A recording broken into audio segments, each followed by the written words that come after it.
Hello and welcome to Uncanny Book Club. I'm Isaac Faderspiel, and joining me today is my co-host Adam Ward. Yo, What's up? Comic books, you know how it is. I feel like we've been building to these 3 issues for a while. I mean, not even that these 3 issues are like the culmination of the story. Like, I feel like we're just kind of using this as a launch pad into the next big thing. And the next big thing is a very, very big thing. It is a very big thing, yeah. A very big thing that's been, I think, forced into being in every X-Men movie and cinema and or television or anything related to the X-Men. And that is Dark Phoenix. Speaking of which, I watched the newest Dark Phoenix movie just to be able to speak to it. Yeah, and how was that? I have not watched it. It was a huge mistake. I was by myself on a Friday. My family was all gone. It took me like 2 or 3 tries to make my way through it. Wow, that's not a good sign. Like, I got like 20 minutes in. I was like, I'm just not feeling this. And then had to pick it up again later. There were some elements that I was like, hey, this is a good change. And then there was a lot of elements where it seemed like they really wanted to just borrow from X-Men 3, The Last Stand. Mm-hmm. And I felt like maybe we shouldn't or didn't need to do that. Yeah, there seems to be a bit of hesitancy in Hollywood specifically to try new things with the X-Men. Like, even them talking about like this, forthcoming reboot that we're going to get from Disney, they've really kind of talked about how they want to bring in a new team that's young and kind of like retell the same story that we've already kind of told repeatedly.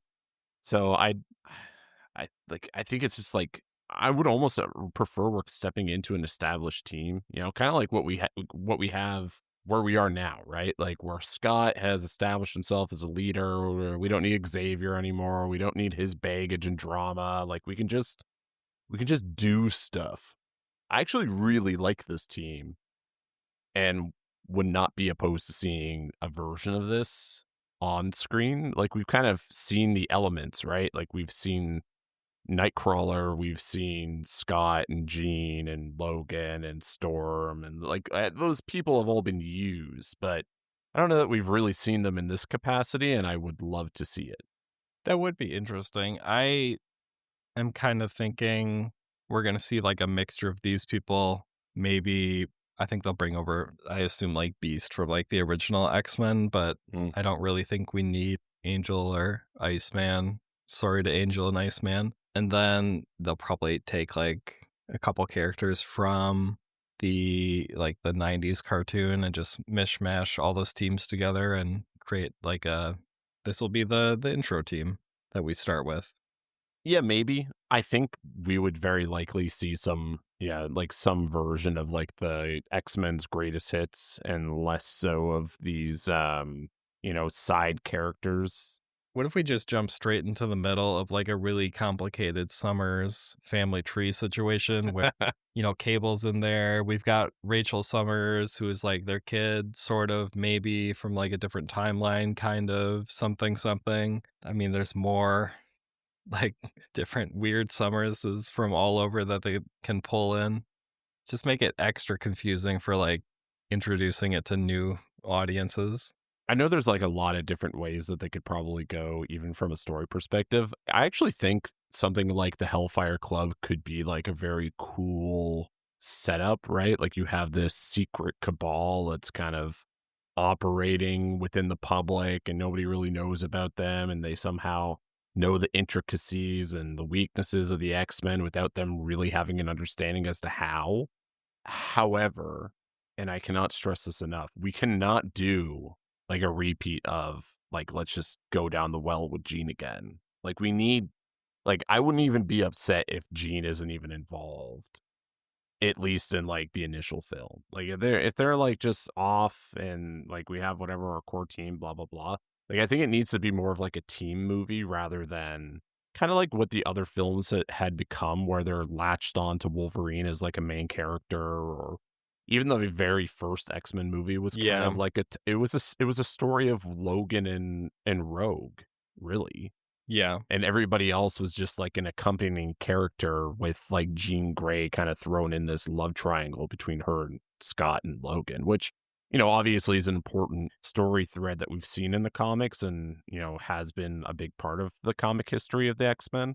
But I feel like that's a trap waiting to happen, and it's nothing new that we haven't seen. So, like, maybe you go with a Sinister, right? Like, maybe it's a Mr. Sinister type of situation, and I hope it's over the top, more modern Sinister though, just like the really goofy, very evil and stuff still, but just like outrageously himself. I mean, you could even go, I don't know, like a ultimate X-Men route and do something totally crazy and different. That would be interesting. I don't know. We'll see what happens. Anyways, We'll see. comics. Usually we delay if we don't have good stuff to talk about. Sometimes we definitely have good stuff to talk about, so I'm not really sure why we went on this tangent, but um, you know, Because of Dark Phoenix. That's it. It's all tied together. It's all yep. connected. It's all Fox's second Dark Phoenix movie's fault. I will venture to watch it. I wouldn't. Well, I mean, now I It's need to know. Now I need to see it. it's a bummer. The thing about it that I like the most is that it involved going to space, and that's where like the Phoenix, went into Jean or whatever. So like that part I appreciated that it actually involved space. Mm-hmm. I thought that the setup that they did for like why they went made sense to me. I was like, okay, yeah, like if you're not gonna be doing like a rescue mission, okay, we're getting off the rails. Issue 132. In issue 132, we see the X-Men wisely decide against returning home, instead seeking refuge with Warren Worthington III, or Angel. Scott discusses their recent attack by the White Queen and Hellfire Club, and Warren announces that he inherited a membership to the club and points Scott in their direction. Scott and Jean have a romantic rendezvous where Jean removes his visor and uses her powers to hold back his optic blasts. We cut to a week later and see the X-Men enacting a plan to infiltrate the club during its birthday celebration. Wolverine and Nightcrawler take the sewers, with everyone else being allowed to walk through the front. Wolverine does a Chekhov's gun by stripping the insulation off power lines headed to the club, meaning that as the sewer water rises, they will eventually lead to a surprise blackout. We get to meet the rest of the Hellfire Inner Circle and see Donald Pierce, Harry Leland, Sebastian Shaw, and Wingard.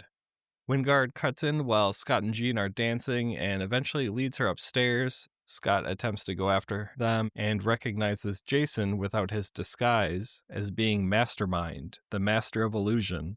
It's too late though, as Jean Grey, transformed into the Black Queen, emerges and blasts Scott. Colossus and Storm hear his scream and run upstairs, but are confronted by Shaw, who absorbs kinetic energy as his mutant power and makes short work of them. Wolverine and Nightcrawler likewise don't have much luck, with the cyborg Pierce capturing Kurt, and Leland using his gravitational powers to increase Wolverine's mass until he breaks through the floor and is swept away by the sewer. The Hellfire Club celebrate their victory over the X-Men, but Shaw grows paranoid about Wingard supplanting him as the club's chairman, now that he has the power of the Phoenix, and tries to highlight that it was a group effort. We end the issue with a sick panel of a very angry Wolverine, who did not perish as the Hellfire Club thinks, announcing, "Okay, suckers, you've taken your best shot, now it's my turn." Our teaser for next issue is Wolverine alone. Nuff said. I'm really happy, actually. Let's just start with the ending scene, because this image of Logan, like, crawling around in the sewer is awesome. I was so happy to see it. And even we'll get into this, but the opening scenes of the following book, the following issue, are Mm-hmm. probably the highlight of that entire kind of middle issue that we're going to be talking about. Yeah, I love this last panel. Like, if we were to make a collage of some of the standout best single panels in this run so far, this would definitely, be in that top 5, top 10 sort of area. It'd be included. Yeah, John Byrne is showing up for that illustration that we see at the very end. He's just kind of showing off in some of these. Yeah, there's actually another. I'm just going to mention it now rather than later, just because we're talking about John.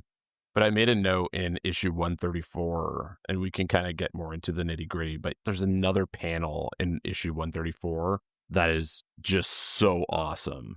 And John did an incredible, like, masterful job at illustrating it. And we can talk about it when we get there. It's been a few days, so off the top of my head, I don't know which one you are referencing, and I am very looking forward to seeing which one it is when we get to it. Yeah, a little recap of it. Yeah. So we get a bunch of character introductions here. Like, we've kind of seen Shaw a little bit. You kind of went over this in the intro, but I'm just going to do a bit of a level set on who we're meeting and what they can do. Perfect. Sounds great. We meet Sebastian Shaw. He's, the middleman of the entire Hellfire Club, right? Like, he's the chairman, if you will. I think actually that is what his position is, but he has a very interesting power set that isn't like really well explained, at least initially, but his abilities allow him to absorb kinetic energy in any form they take. So we see this confrontation between him and Colossus, and I actually felt like this was a really strong showing of Shaw as being a real force against the X-Men. Unfortunately, again, and I'm beating a dead horse here, once again, Peter is just relegated to being the butt of the joke, and how they basically show off this strength. Like, I understand that, like, Peter is a big, abominable force, right? Like, he's a big guy. His entire He's their repertoire is heavy hitter. strength. He's supposed to be their heavy hitter. Is he, though? Because, like, I feel as though the other members of the team hit even harder than he does. Well, so Like, he's Storm and Jean both historically, as we've seen, have been the closers of most of the confrontations that they've had. yeah, I mean, I would describe them as like the heavies, and like he's more of like he's like a heavy hitter in terms of like he's their tank, I guess. If we're going to incorporate some video game terms. Yeah, it's The problem is he doesn't use his head. I don't think that's the problem. I think it's just the Uh, writing that's the problem. well, maybe. I think a lot of it can sort of be explained by, he's very much I mean, he's not very much the young one of the group because they're not that much older than him, but a lot of times he's portrayed as being the young one. And I feel like that sometimes translates into him just going into a situation without thinking and using his head. I think what you're trying to hit at is he is the least experienced compared to the others. Like, when you kind of look at how they use their powers, right? Like, we have Gene and Scott, they're original members. They're very well trained in how to utilize their powers appropriately. We have Logan, who is older than all of them and is able to utilize his powers appropriately, and he knows what he can and can't do. We have Storm, who has been trained long before joining the X-Men to be a survivor and was basically bringing life to these, these drought-stricken places in Africa, and has demonstrated her abilities through many confrontations. And then you had Sean, who is obviously no longer with the team, who was also an original member and incredibly powerful and knowledgeable. When you kind of look at it from that perspective, Peter, and sorry, I'm not including Nightcrawler. Nightcrawler is also very well experienced with using his powers and has gotten better at using them, as we've seen, right? Like, he can teleport with other people. He can teleport while falling appropriately. Like, he's been able to Longer improve his distances. powers, and we've seen that actually illustrated in part of his development. Whereas with Peter, we just haven't gotten there. Those powers are mostly on off switch. Flesh boy, metal boy.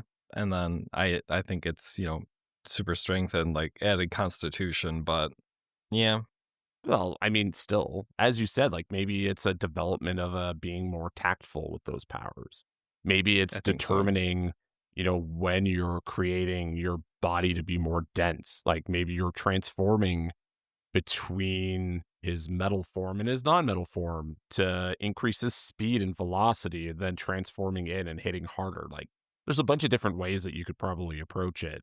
But we've been promised this kind of story thread many times now where Peter is supposed to be finding his place on the team. And so far, it has been pretty much the same thing where Peter just kind of gets his ass kicked.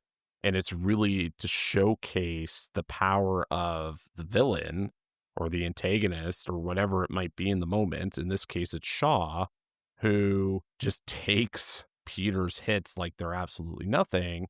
And unfortunately for Peter, like Shaw's powers are absorbing kinetic energy, so he is really a terrible matchup there. But we've seen this with other villains as well. So maybe it's just a coincidence that he is constantly being put in this confrontation with enemies that are polar opposite of him and are able to really counteract his strengths. And I'm getting way off track with having a level set of the powers, but this is a rant I needed to get off my chest because I still feel like Peter hasn't had the moment to really shine. Yes, he defeated Proteus, and that was wonderful to see. But even then, it was just kind of like thrown in there. It felt like it didn't really feel like it was his story, like his culmination of finding his place.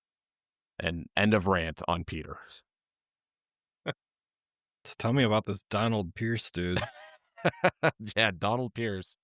Cyborg, not like C3PO, but like, Part man, part machine, all evil. yeah, he's a bit of a racist, or he's very anti-mutant. It's a weird company for him to be keeping. It really is. I did a bit of like looking into his history, and I don't want to like get too deep into it because it might come up again down the road. But like, let's just say he is a cyborg with the self-professed strength of the Juggernaut, is how he kind of Mm. positions himself and describes his powers even in combat. And actually, once again, he gets into a fight with Colossus where Now you're getting ahead of yourself. he kind of ones up him again. I know. We'll get to that eventually, but To be fair, he says power of a juggernaut, not the juggernaut. I don't know if that was clear from what you said. I mean, is there any other but I the think it's a Juggernaut? distinction. I think it's just It's like lowercase j. yeah, well, it does look like it well, it's all uppercase letters, but I think it's lowercase juggernaut. The lowercase Juggernaut. The last member we kind of get introduced to here is Harry Leland, and I think he has one of the more interesting of the three powers because like Shaw's isn't very visual. Mm-mm. Pierce is a cyborg, not a mutant. Who cares? Yeah, You have Leland, who's this big kind of chonky dude, like he's very hefty, he's a unit. and his powers is to increase the mass of an object or a person, making it extremely heavy. Which is a little one-sided. It would be more maybe a little more interesting if he could lighten things as well. Maybe he can, and he's only done it the one way, or we just haven't seen it the other way. Fun seeing him take out Logan the way he did, and even Logan seemed a little stressed by the situation. I feel like we've kind of seen this play out a couple different times over the last number of issues. In the first issue, most of these, they have some sort of confrontation with the villain.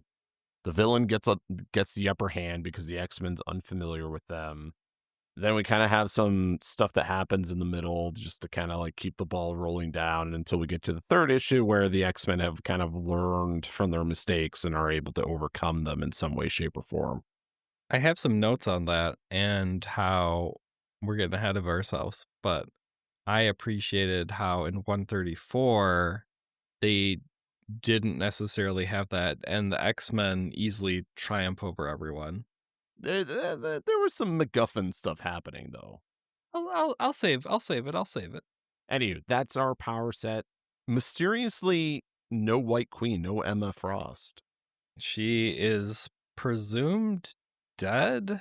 I don't remember which issue. In one of these, Yeah, because she goes toe to toe with Jean, right? yeah, and I didn't get this at all from the previous issues, but in one of these, it makes mention that she preferred like suicide to capture, and it alluded to like she killed herself with, sending that last ditch psychic attack, and I didn't get that at all No, neither did from I. from reading it. So I think that's sort of just they were trying to be like, oh, she's not coming back, but she does. Trying to make it make sense. Sure. Yeah. Well, it was a real shame not seeing her, I will say. Regardless, I felt like Sebastian Shaw was a highlight of this issue. Very cool seeing him really dominate. Even like this scene of him dominating Storm in combat, and we kind of get this final scene of him just dragging her by the cape after beating both her and Colossus. And then just throws her on the pile of X-Men. Yeah. So, anyways, I felt like that was a very strong showing by Shaw, and I think really kind of sets him up to be a power player in the future. So I was happy to see that. So Mastermind, we finally have our identity of Wingard revealed. My knowledge of him is mostly just this story, and then some spoilery things down the line. I know he shows up in Krakoa for a little bit, but I don't really have a whole lot to say about him. I assume he must have came up at some point during the previous run of the comics, but apart from him, maybe even in spite of him, the Hellfire Inner Circle, and you've already sort of covered this already, I think it's a pretty cool power set for the group of villains. I like that we get a little bit of variety. We have the illusion dude, whatever, but then we have the people that are actually participating in the fight, I guess. Leland, as you mentioned, has a cool power. Pierce is a robot. Shaw has a cool power. If Emma were here, she has a cool power. It's a good cabal of mutants Hmm. to and a robot for them to be fighting. It's a good little enemy group that they've assembled. I'm very happy with it. Yeah, I think it would have been nice to see, I don't know, more of a flex from some of the other members. Yeah, they did get the upper hand in this issue, but maybe it would have been cool to see more of like Pierce's abilities as a cyborg. We don't really get much of that. And It was mostly just, I'm okay with you tearing off my arm. yeah, it was. I imagine that's kind of how he sounds. Yeah, you He's ripped got an off my annoying look to arm. him. Cripes, you're a flaming robot. Wolverine. It was. It was fun also seeing that like this group is not well tinkered, right? Like this group has its own inner politics that's kind of playing out. We see them having a bit of a power struggle between Shaw and Wingard, where Wingard really wants to now take over, and Shaw isn't a fool and sees this. And that was kind It of a cool is. acknowledgement to kind of see play out. Like even though like we're trying to advance a story that isn't gonna happen. Yeah, I mean, over these few issues, we kind of have a little bit of a minor political intrigue sort of storyline going on with them. It is nice to have a group of villains where Shaw is kind of the leader, but not in the sense of it's one leader bossing around a bunch of underlings. Hmm. It's a group of people who will all probably be willing to backstab each other to raise themselves up in the group. Yeah, and I think that really gives it a very different dynamic than some of the other confrontations and groups that we've seen, right? Like a lot of the other kind of villains we've seen the X-Men Just come one dude at the across. top. Yeah, they've really just kind of had them be one guy and a bunch of underlings who go off and do their thing. So it's nice to see a bit of internal conflict happening, and I think if we would have seen this play out over several issues, maybe it would have made it more impactful. Maybe if Hmm. we had seen this kind of inner monologue from Shaw take place in like a couple issues ago, like maybe even during the Proteus arc or even during the last three books, where we get the conflict between the X-Men and Emma Frost and them finding Kitty and all this other stuff, who we do not see at all, by the way. Um, Well, She's at school. Is she? The Hellfire yes, the Hellfire Club is no place for a teenager. I Um, wasn't even thinking that, but, like, we see. I mean, she's not going to Xavier's school yet. She's just, like, in school. Well, regardless. Her family's deciding on which private school to send her to, the Emma Frost one or the Xavier one. The dead lady or the not dead man, I guess. Not yet. Spoilers, holy.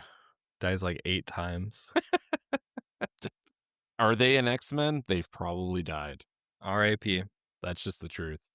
Speaking of Kitty Pryde, though, in this kind of opening sequence we get with this private conversation that Scott's trying to have with Warren, I just had a couple of notes that I kind of felt were a bit interesting. Mhm. We see Scott again really showing why he's the leader of the X-Men, right? Like he's anticipated that the X-Mansion's been compromised in some way.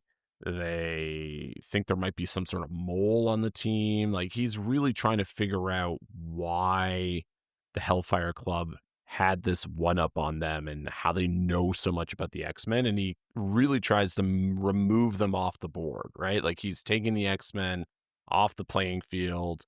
We're going to go someplace where they very likely do not have access to us in some way. And Angel really provided that opportunity. So I felt like Scott did a fantastic job yet again. Scott, number one leader, screw Charles Xavier. Hell yeah. We also see this interaction where Scott is talking about Kitty and like kind of recanting what had happened over the last couple of issues, right? Like the Hellfire Club got the one up on us while Charles and a bunch of my X-Men colleagues were off in, wherever they were, Philadelphia, right? Chicago. Chicago. And this stuck out to me, he refers to Kitty as a neo-mutant. They did that in those initial issues with Kitty and Dazzler too, I think. So that got me thinking, like, what is the difference between a mutant and a neo-mutant? Do you have any indication? Do you have an idea? I thought about looking it up and decided that I didn't care enough and that I was just going to assume it meant like a newly emerging power set for a mutant. You are on the money, man.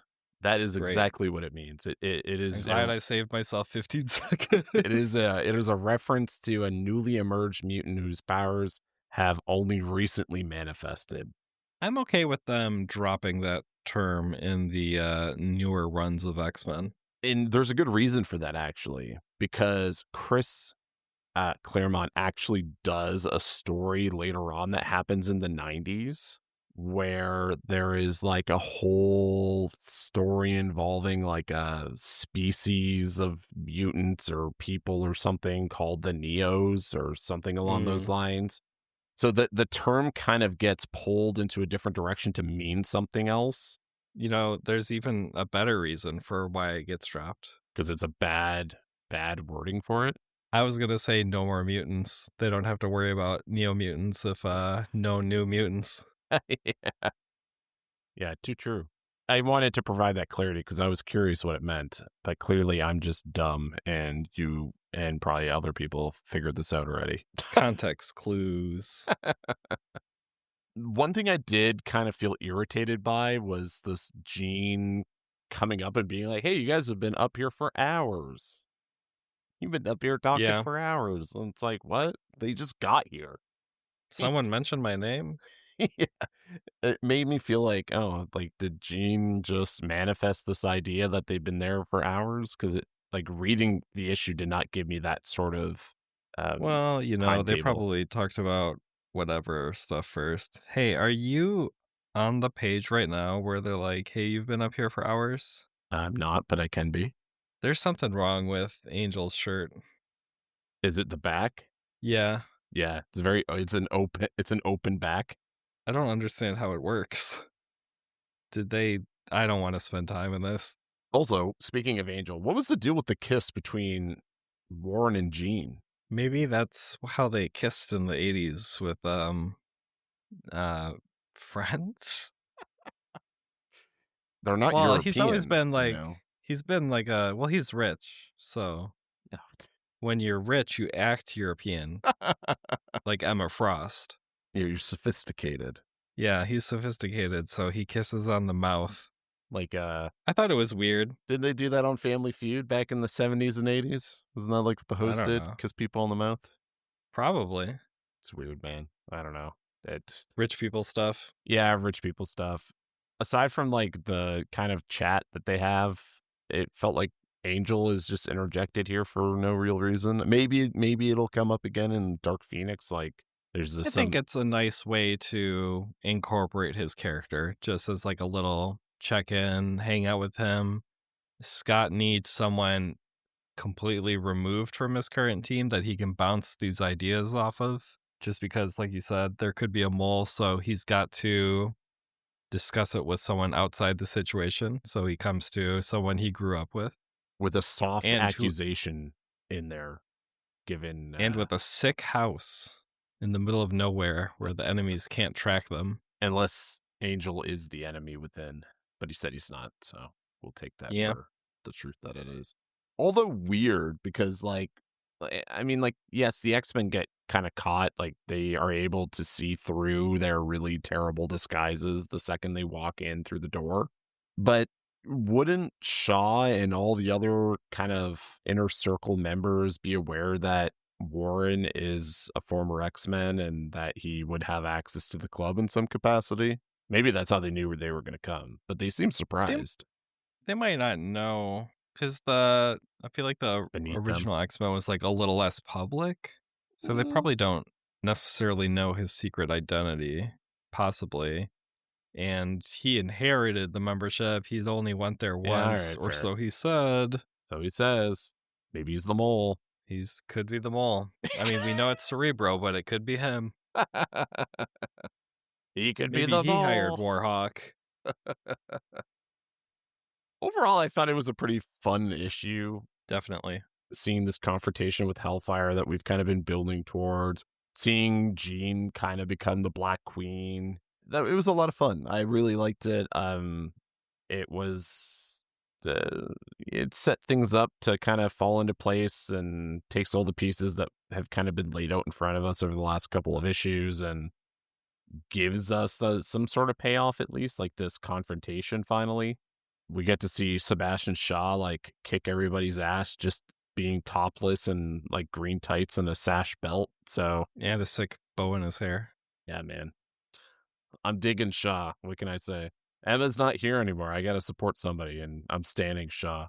His powers are kinetic absorption and capitalism. Just like any proper aristocrat.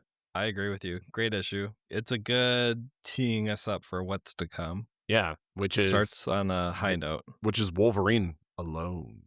That's what it says. Why don't you hit us with the Wolverine alone synopsis? Issue 133 starts with Wolverine's solo mission to infiltrate and rescue the other X-Men.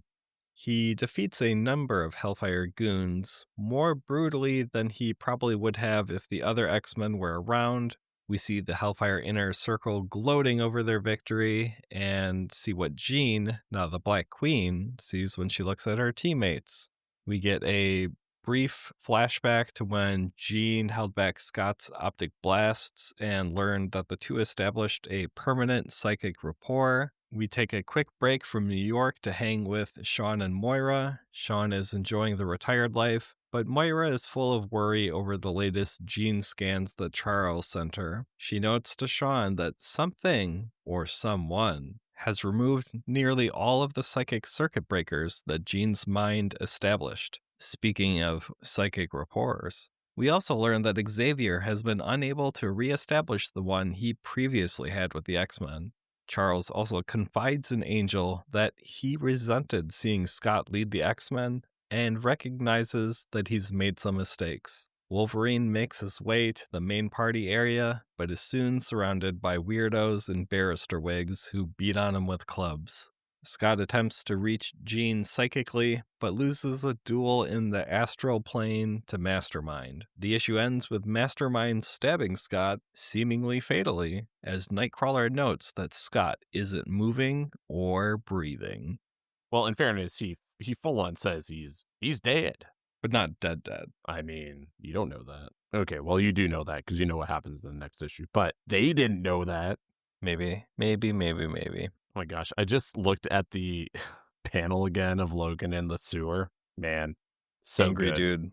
It really lived up to it. Like, frankly, the whole Logan subplot that we kind of get in this issue is phenomenal. It makes Mm-hmm. it is the only true thing that I really absolutely loved. I could have had an entire book of Logan just trying to infiltrate the Hellfire Club, slowly taking enemies out.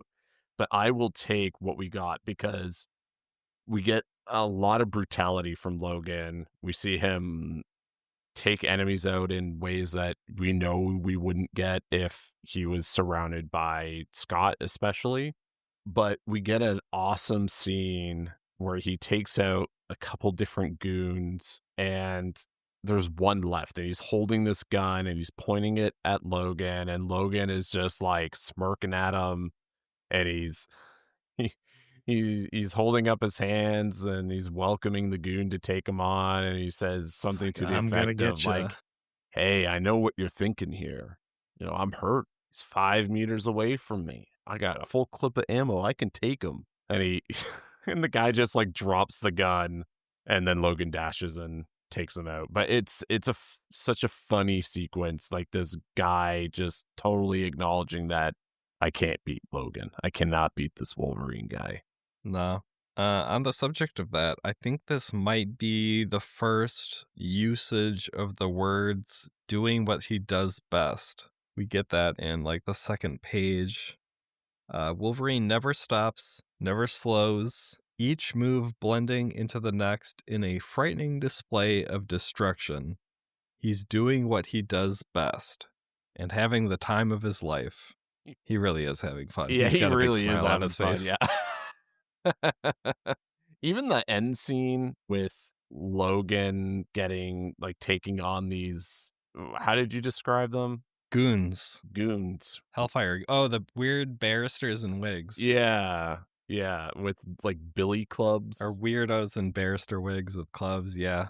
That was one of the oddest choices. It feels on brand, but it's still odd. I felt appropriate for the Hellfire Club. They kind of have that motif that we see, like even the inner circle kind of dresses Mm-hmm. like that, like a British aristocrat. And so I guess I expect the staff to embody a similar 18th century sort of 16th century appeal. I don't even know what century that would be. This is all to say, I really, really love the Wolverine stuff. I thought it was great. Everything else, I thought it was okay. I wasn't a huge fan of the jumping around that kind of happens in this issue where we get this like interlude is almost like how it's like I think maybe that Like is two even the wording interludes. that we get. We get two of them, which I just don't like because it's we're like interjecting this into the middle of the story, and it's like I get that like Charles is kind of like reflecting on his failures and acknowledging that like he was jealous of Scott and that he's been training Which him I to be think his we're happy about. replacement.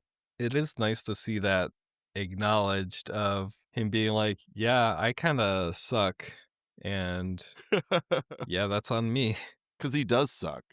He should go back to space and we should just forget about him. Maybe he will die soon and I will have my wish. R.I.P. Charles. R.I.P. Charles.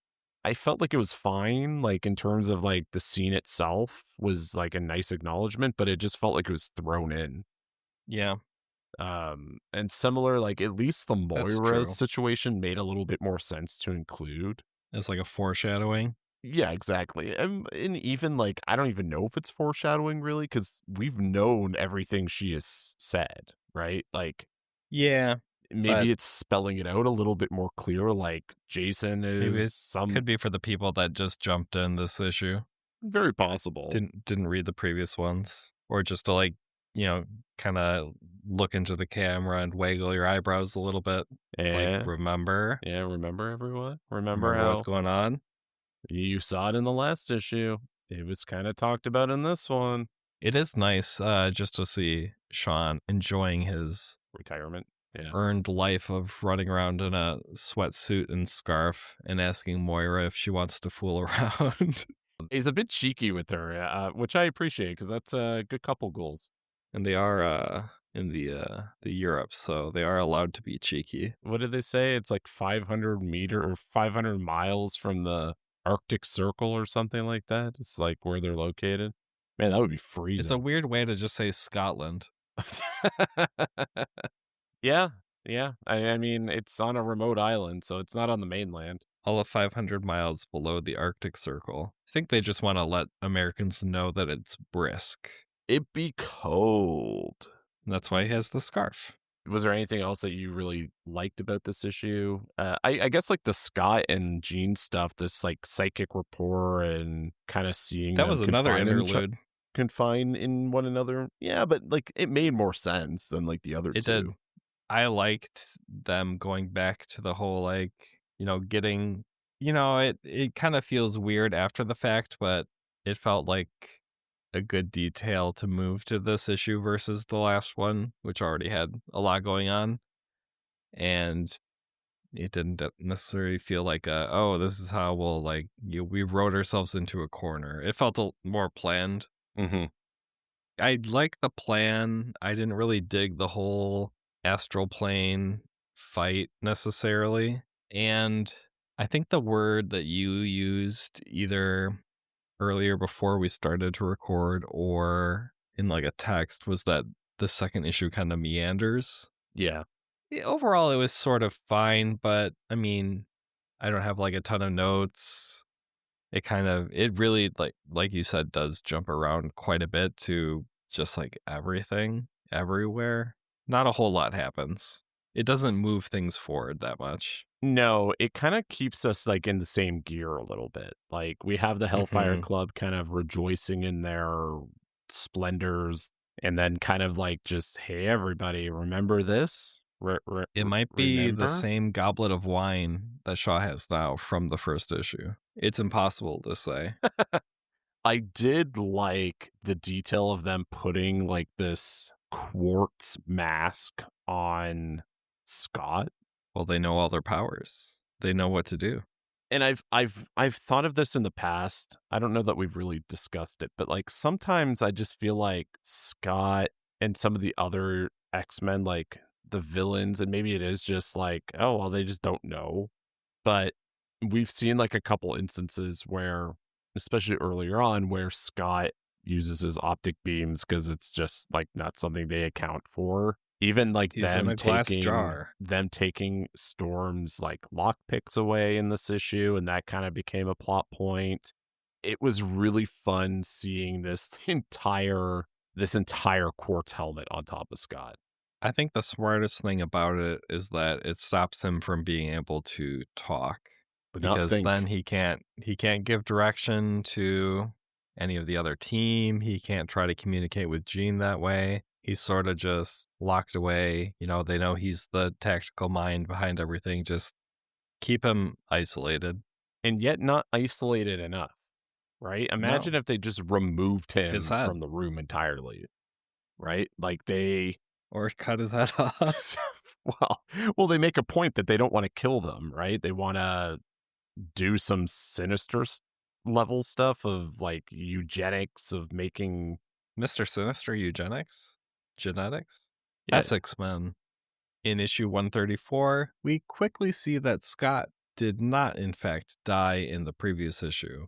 Wolverine has somehow managed to escape the dogpile of clubs and breaks through the door to where the X-Men and Hellfire Inner Circle are. Mastermind commands Jean to take care of Wolverine, but we also see her unlock Scott's eye-blocking helmet while everyone is looking at Wolverine. It turns out that seeing Scott almost die in the astral plane is what was able to break her free from Mastermind's control. Scott is free, blasts Pierce, frees the remaining X-Men, and blasts Leland over a balcony into the party below. Scott knows that he can't blast Shaw, so he destroys the floor beneath him instead. Cyclops directs Peter to take on Pierce, and Storm and Nightcrawler to go after Shaw, with him going after Mastermind. We see Wolverine diving down toward Leland, who makes the mistake of using his power of mass instinctively And then we see an even heavier Wolverine crash on top of Leland, and they crash through the floor. Beast is hanging out at the Avengers Mansion when he sees an alert that the X-Men are on a rampage. He decides not to alert the Avengers and proceeds alone. Pierce is able to escape Colossus and meets up with Shaw, who likewise was able to escape his fight. Mastermind causes a panic upstairs with his powers, but we then see Wolverine's Chekhov's gunfire and the power goes out. Wolverine then shows up by Scott, who asks what happened to Leland. Wolverine only replies, "Don't ask." Jean confronts Mastermind, and we learn he was only able to go beyond his illusions into psychic manipulation due to a device that Emma had built for him. In a rage, Jean expands his mind so that it touches the entire universe. His brain breaks, and Jean says that he won't be coming back from his trip. She keeps her dirty doings from Scott's mind, and the team flees the club. It seems the X-Men have escaped scot-free when they hear a threat from Jean and turn dramatically to see her declaring, "No longer am I the woman you knew. I am fire and life incarnate. Now and forever, I am Phoenix." The issue ends with the teaser of next. Dark Phoenix. Bum bum bum. Not the movie, to be clear. No, probably for the best. I really wanted just to touch on this opening sequence, and Scott is alive. Like, we end the last issue, right? Scott's on the floor. We have Nightcrawler exclaiming that Cyclops is dead, and then immediately resolve this on the first page. That's just like comics in this era, though. It's just like, could you imagine? Like, I would have loved. Okay, I would have loved for this. They could have kept this in. Like, they could have made it happen. But imagine the impact that this would have had on the team. Imagine the emotional impact even more on Jean that would have unlocked this, like, psychic, hold that Wingard has on her. It would have just had so much more heart and value to readers to see Scott, like, is still alive.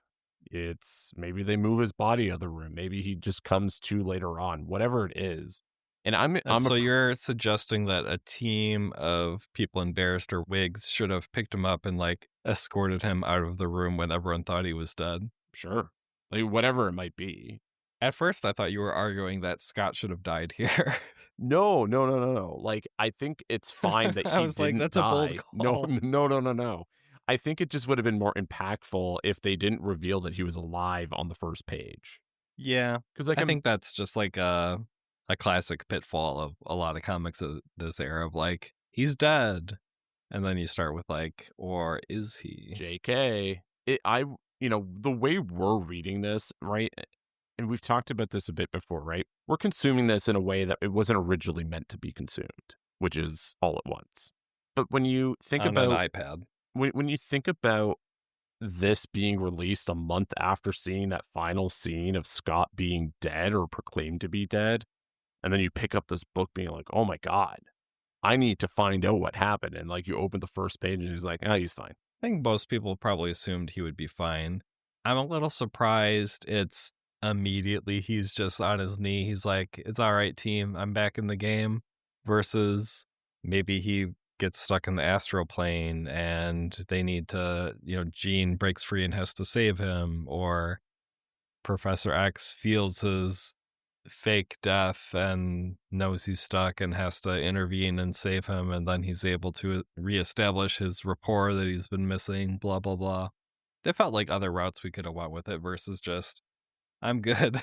And that's really all I'm alluding to here. It just felt like it could have been more meaningful. Like, you could have kept the bait and switch, right? Mhm. Like, that's fine. I don't think Scott should have died here.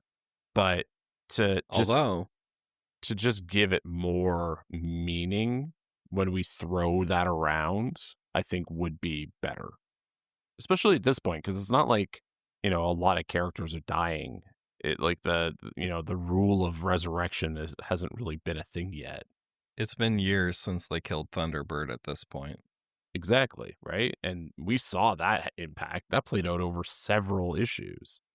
And I think, like, the reason that we have this developed Scott that we have today is largely because he lost Thunderbird in that fight. So there you go. There's my 2 cents. I feel like it just could have been better. Like, you know. Sure. On the opposite side of that coin, Sky kind of kicks ass once he's freed, huh? He really just takes control of that situation really fast. Yeah, he really does. he, he is able, and I mean, like, it speaks to how serious of a threat the Hellfire Club took it. Hmm. The only reason that their plans fell apart was because, Wingard lost control of Jean, and Jean was able Dude had one job. to undo the tiny lock that they put on his helmet. It's so cute.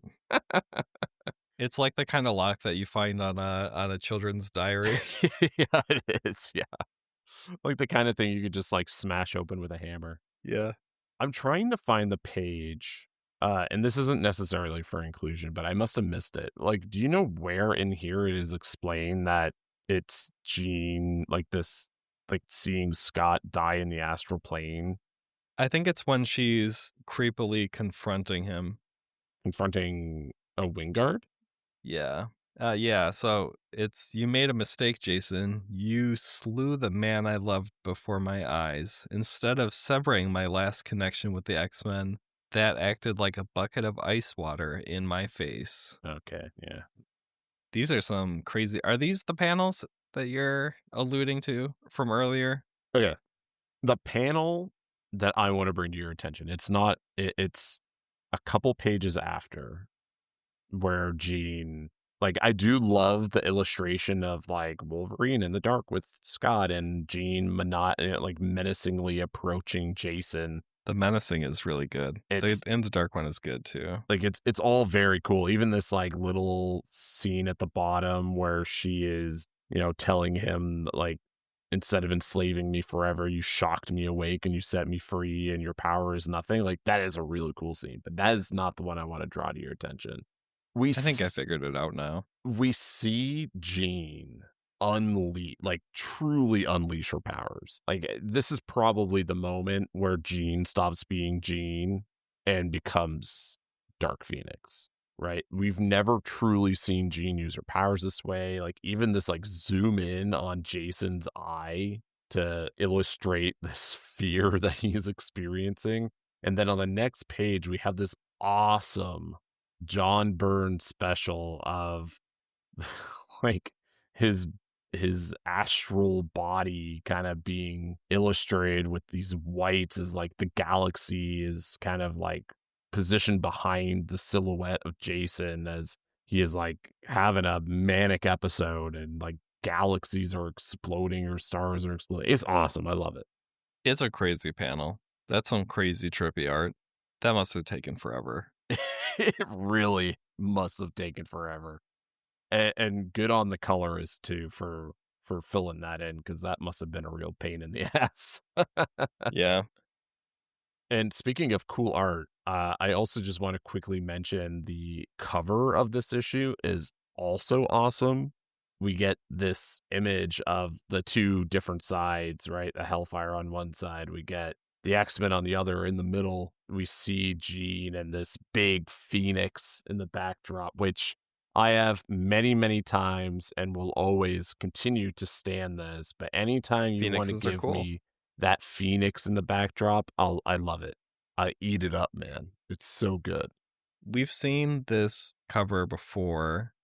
Like the one that I think of is when they're on the spaceship fighting the Sentinels Mm-hmm. that are fake X-Men. And it's like X-Man versus Yep. X-Man, new team versus old team, blah, blah, blah. This one is a way better version of that. The blacks and the reds and the Phoenix backdrop, like you said. It's a very cool cover. It's easy for Wolverine to get a little lost, though, because he's so small. I'll even say too, I don't know that I see the Hellfire Club on the right. Like, Um, I can see how that's Shaw. Um, apart from that, really? I don't see how that's Shaw, but I mean, he kind of looks like Shaw mixed with Moe from The Simpsons, but oh, and I guess, like, the smallest one or the one in the way back is Jason, I suppose? Yeah, I think that's Jason, and then it's My mind was trying to see Pierce there, and it was like, "That's not happening." no, Leland's in the middle. He's got that big Yeah, beard. a great big bushy beard. Yeah, you're right though. That Logan does kind of blend in with between Scott and Colossus there, but regardless, it's an awesome cover. And you're right, we have seen this kind of many, many times over at this point of whatever, dueling sides clashing. Very cool though. I really, really love this cover. Super awesome. One of my favorite parts of this book, and I don't know if this is a normal thing or if you don't think or if you really liked this part. I love the whole Wolverine and Leland situation. I think it's a really fun way to Yeah. resolve their fight versus just like, oh, one of them triumphed over the other. It's more, this guy's not experienced in combat, probably. He's a fancy aristocrat. Other people do his fighting for him. So he acts instinctively. He makes Wolverine very heavy. Wolverine falls down on him. And then the whole, like, Scott saying, "What happened to Leland?" And Wolverine's just, "Don't ask." Yeah. I feel like there's a lot left up for interpretation there. Did Wolverine kill him? Did he get so heavy that he squashed him like a bug and it was really gross? There's a lot of, what exactly happened here. And I think it's really fun to read that don't ask in different ways and interpret it in different ways and kind of headcanon my way into like continuing that side story. I mean, it would have been a really cool scene to maybe play, but yeah, I agree. I think the leaving it up to your imagination probably does it better than having it laid out, right? Like sometimes less is more, and this is a good example of that. Earlier, we had talked about, whether or not this was that instance of, X-Men fall to the enemy, they learn their lessons, they triumph over the enemy. And I had made the argument that that didn't necessarily happen here. Hmm. And I'm sticking to it because Shaw does escape Kurt and Storm. I think at a certain point, it kind of seems like I think he could have triumphed. Like he could have won this fight, but is more like, I gotta run away. I don't want to deal with, whatever, or, who knows, the Phoenix comes down there. But I mean, I think he still kind of, he escapes them. Colossus kind of has another really low moment, I suppose. Okay, yeah, getting shocked in the face. Yeah, he just gets electrocuted in the eyes and blinded for like a second, and then Pierce is gone. I think to your point, like Shaw does make actually mention to that, right? Like he escapes and runs into Pierce, and Pierce almost seems a little taken aback by how calm he is. And he's just like, this isn't my first time facing failure. Like, we'll regroup and we'll come back and learn from our mistakes. Like, it's a very tactful retreat Hmm. rather than, I'll get you next time, which is kind of more like Twirl Magneto's the motif, I mustache. think. Like Yeah.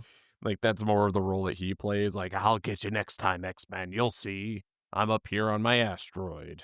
There's different degrees to how villains react to losing to the X-Men. There's, Shaw's, we'll get them next time. We're going to learn from this. There's Magneto's mustache twirling. I'm going to get you next time. I'll murder you. And then there's Arcade who's like, and just launches everybody away in like a ball. He's like, I stopped caring about this. This is stupid. I'm gonna go make another murder amusement park somewhere else with other heroes and blackjack and hookers. You'll see. I felt overall the three books for me, I originally wrote an 8 out of 10, but honestly, discussing them with you, I'm going to lower that score. I would give this like a 7 out of 10. The middle book and some of the meandering that happens throughout all three takes me out a little bit at Hmm. times. And there's a lot I liked. The Logan stuff I liked. The introduction of the Hellfire Club I liked. The setup for Dark Phoenix that we get at the end I like. So I'll It be is a very good setup. I'll be kind of curious, like how I feel after we read the Dark Phoenix books, because I think that would provide a little bit of context as to like, where are we going? What is about to happen? Like, how is what we've just read playing into the bigger story? So, not that I'm ever going to go back and revise this, but I think for me, I'll give it like a 7 out of 10. It was like pretty solid. There was a lot I liked. I liked a lot of the art that we saw. Mhm. Like, it was a solid story, but yeah, 7 out of 10 for me. Yeah, I mean, numbers wise, I'm probably more in that like 7.5 to 8 area. I think we do see that very kind of typical start great, dips down, gets better pattern that we've seen a lot with certain arcs. But I mean, like I feel like, sometimes the conversation just naturally veers into like a nitpicky sort of area. Yeah, that's fair. And comparing like these three to like spending a couple of issues with Arcade, I think we're just getting kind of spoiled at this point of like the last several issues have just been like all hits basically. Even like the low points are still like a step up of like where we were like a couple years ago or something like that, in my opinion. That's actually a very good point. And I think consider I'm changing my score again. I'm going back to an 8. And the We're reason just getting spoiled. we are getting spoiled, and you're right. When you look at the bigger picture, these issues all stand out as being fantastic. I think where our nitpicking comes in is it's a lot of the same issues that we just kind of see rolled over, rolled over, rolled over, rolled over. And that kind of makes those small problems seem so much bigger. The meandering that we've talked a lot about is a very good example of that. And I think at this point, when we see it taking place because of how we're consuming this, it feels way worse. It just Mhm. feels like a consistent problem that stands out to us because we're reading these at, 3 to 4 issues at a time. And so And to be fair, like, the entire Proteus arc was so, like, well constructed and tight, it really like, there was. was no meandering, Yeah. and not everything can just be that. Like, it just felt extremely well planned and outlined and executed. You're 100% correct. And I'm not even trying to compare these to Proteus. I don't know that that's a very fair comparison.